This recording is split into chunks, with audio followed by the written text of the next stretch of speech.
On election morning when you arrive, when you go to your machine, this is exactly what you'll see. And one of the very first things that you want to do is to make sure your machine is up and operational is you're going to want to check the LCD screen right here and make sure you have the administrative menu.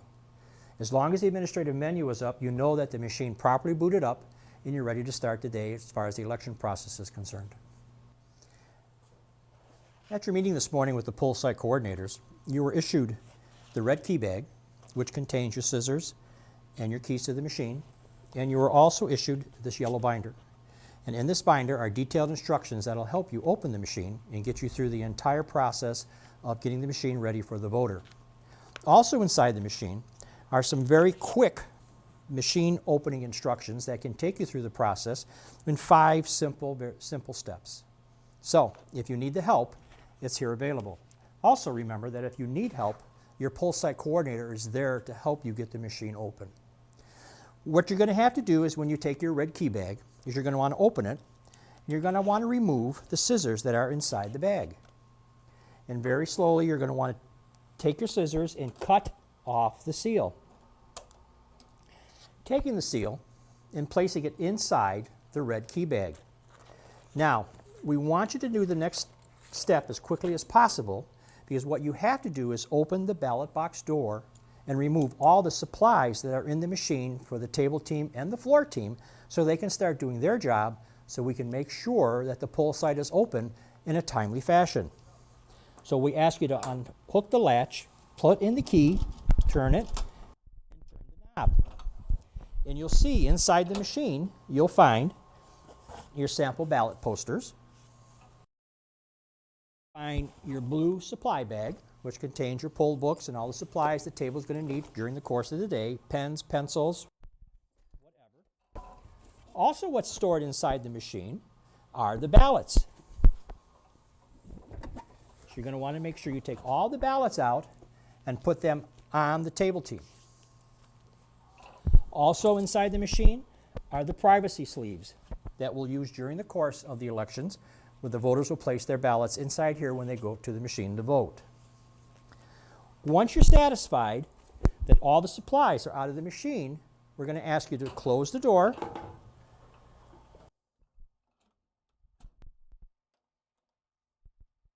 lock it, and then you'll go to the table team, and inside your blue supply bag you'll find seals that you'll be able to seal the machine.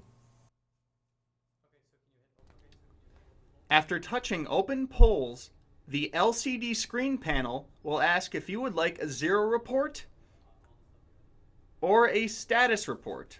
Touch 0. When the report is done printing, select No for additional copies.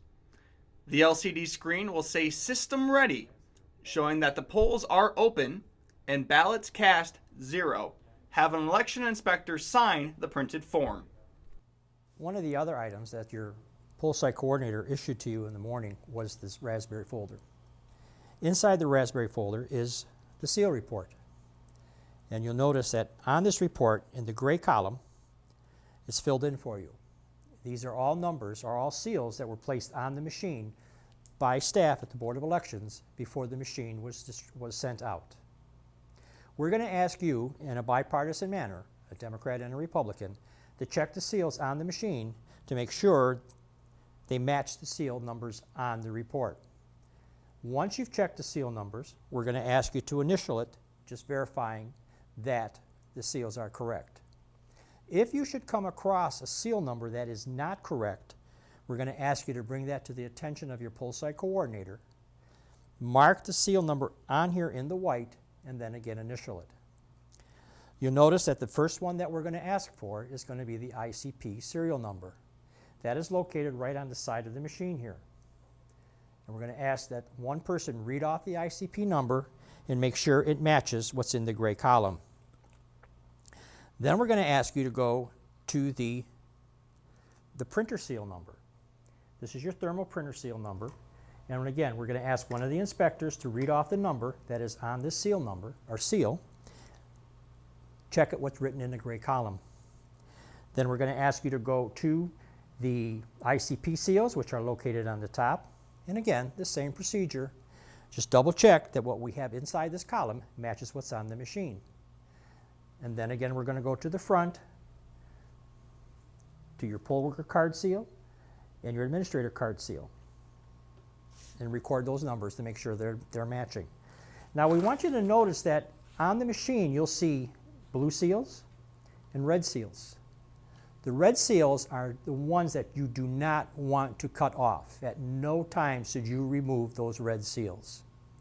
Now that we've completed the seal report, the next step in the process of opening the machine is to remove the special needs kit that was located in the emergency slot compartment. You'll take your key, insert the key, turning it to the right, you'll open the door and remove the kit that is used for voters with special needs. Now we're ready to open the machine.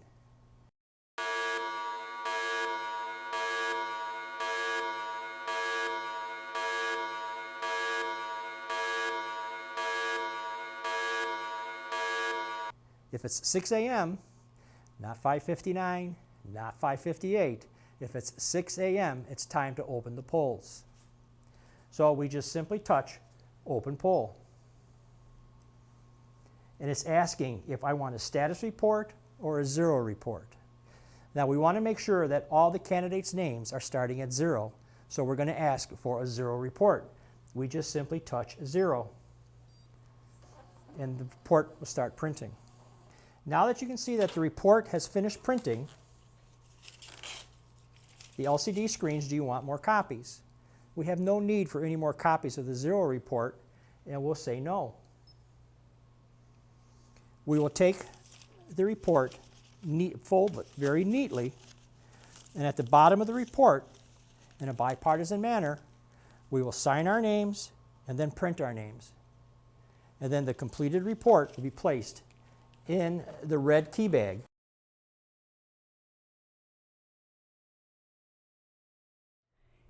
Here you have your poll book, which will contain all your voters and their names and addresses.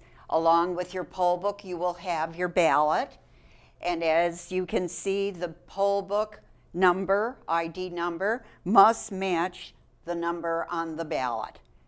This is your Raspberry. This is where you will find your ballot transmittal report. We also have our privacy sleeves, which will be issued to each voter as they are given their ballot.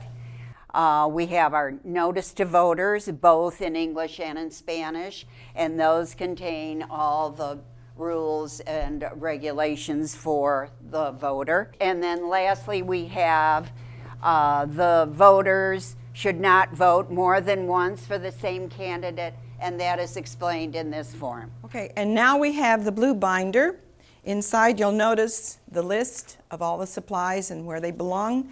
And this is very important because you have the pouch here that has all of the seals that you'll be needing during the day. You have this box that has pencils, paper, scissors, whatever, tape, and all of these items will come out of this blue bag, the blue Board of Elections bag.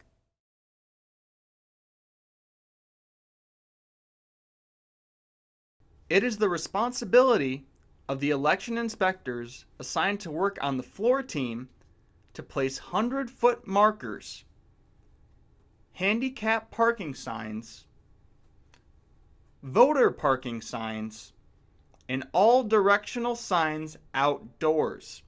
They are also responsible for any additional signs that may be needed indoors.